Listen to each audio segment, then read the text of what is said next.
দাজ্জালকে কিভাবে হত্যা করবে নবী ঈসা আলাইহিস সালাম। দাজ্জাল যখন পৃথিবীতে আগমন করবে তখন মুসলমানদের বিরুদ্ধে যুদ্ধ করবে এবং নিজেকে সৃষ্টিকর্তা বলে দাবি করবে।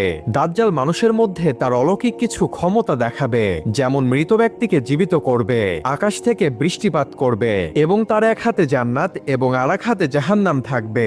এর ফলে মানুষ বিভ্রান্ত হয়ে পড়বে এবং তাদের ঈমান হারিয়ে ফেলবে।